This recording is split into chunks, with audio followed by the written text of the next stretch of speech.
আসসালামু আলাইকুম, সোনেস ব্লগে তোমাদের স্বাগতম। আজকে আমি ঘরে কি সুন্দর করে গজা বানাবো তাই তোমাদেরকে দেখাবো। গজা মানে হলো নিমটি, আমরা নিমটিকে গজা বলি। তার জন্য আমি 1 কেজি আটার ভিতরে নিয়ে নিলাম 150 গ্রাম তেল। তেলটা আমি নিয়ে ভালো করে লবণ দিয়ে মাখাবো। যে এত সুন্দর করে মাখাবো, একদম পানি দেব না, আগে ভালো করে তেলটা দিয়ে সুন্দর করে মাখিয়ে তারপরে মাখানো হয়ে গেলে আমি আস্তে আস্তে হালকা একটু করে করে দেব। আমি হলো পানি দিয়ে জানি একদম শক্ত শক্ত করে ছানা যায়। একবারে পানি দিয়ে দিলে বেশি হলো নরম হয়ে যাবে, তার জন্য আমি অল্প অল্প করে নিয়ে আমি হলো মাখাবো। মাখাতে মাখাতে যখন পুরোটাই মাখানো হয়ে যাবে তখন আমি আস্তে আস্তে গোল বানিয়ে ফেলবো। গোলটা বানিয়ে আমি কিবা একটা উন্না কিবা গামছার দ্বারা আমি একটা উন্না টুকরো করে নিয়ে ধুয়ে আমি চিদুর মটকে খুব ভালো করে ধুয়ে আমি 1 ঘন্টার জন্য ঢেকে রাখলাম। ঢেকে দেওয়ার পরে আমি 4 পিস করে নিলাম। বলটাকে কেটে এখন আমি ভালো করে একটু ঘুরিয়ে ঘুরিয়ে একটু পেড়া বানিয়ে তারপরে আমি বেলে নেব। বেলতে বেলতে আমি এতটাই পাতলা করব যে একটু সামান্য 1/2 ইঞ্চির চেয়েও কম, যেমন 2-3 সুতা মোটা আমি করে নেব।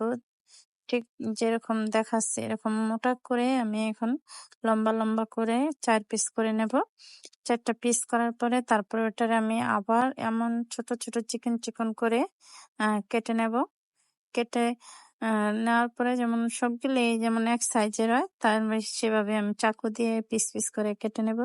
কেটে নেওয়ার পরে যেমন আমার 2টা গোল্লা আমি এখানে নিয়ে নিলাম আর দিয়ে দিলাম 1.5 কেজি তেল। তেলটা একটু বেশি দিলে সমস্যা নাই, কিন্তু তেলটা বেশি দিলে হয় কি একটু ভাজাটা সুন্দর হয়, কিন্তু তেলটা বেশি একটা নষ্ট হবে না।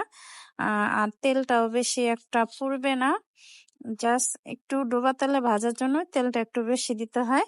আর যদি না হয় তাহলে একটু কম তেল দিয়ে কিংবা কম অল্প কটা কেটে ভেজে নিলে হয়। আমি এখানে মশলা মাখাবো ঝাল করে, তার জন্য আমি দিয়ে দেবো হলো মরিচের ফাঁকি 2 চামচ। তারপর দিয়ে দেবো আমি একটু টেস্টি সল্ট। টেস্টি সল্ট দেওয়ার পরে দিয়ে দেবো ধনিয়া ফাঁকি। ধনিয়া পাখি দেওয়ার পরে দিয়ে দেবো একটু পাঁচফোড়নের গুঁড়া আর দিয়ে দেবো একটু গোলমরিচের গুঁড়া, যে ঘ্রাণটা যেমন মশলা একদম দোকানে যেমন ঝাল নিমটি গিলি আছে ওরকম ঝাল করব আমি। পরে দিয়ে দিলাম একটু বিট লবণ। বিট লবণ গুলো দিয়ে আমি আবার একটু মাখিয়ে নেব। মাখিয়ে নেওয়ার পরে এখন আমি দিয়ে দেব আমি সেই ভাজা রাখা নিমটির ভিতরে। নিমটিটা ভেজে আমি কি এরকম ডিবার সাহায্যে একটু ঝাঁকিয়ে নিলাম। নিলে দেখেন এত সুন্দর কালারটা হয়েছে আর এত সুন্দর ঝাল ঝাল হয়েছে। তারপরে এটার আমি 2 পদ করবো, একটা ঝাল আর একটা মিষ্টি। এখন আমি মিষ্টিটা করব। আমি 200 গ্রাম চিনি নিলাম, যেমন হালকা মিষ্টি মিষ্টি হবে কিন্তু হালকা, এতটা গাঢ় মিষ্টি না, তার জন্য আমি 200 গ্রাম নিয়ে নিলাম। 1 পার মতো নিমটিতে নিমটিতে নিয়ে আমি শিরা বানিয়ে নিলাম চিনি দিয়ে। তারপর নিমটিটা ঢেলে দিলাম, ঢেলে দিয়ে একটু নাড়াচাড়া করে আমি নামিয়ে ফেলবো। আমি 1 কেজি আটা দিয়ে 2 পদের নিমটি বানালাম ঝাল মিষ্টি।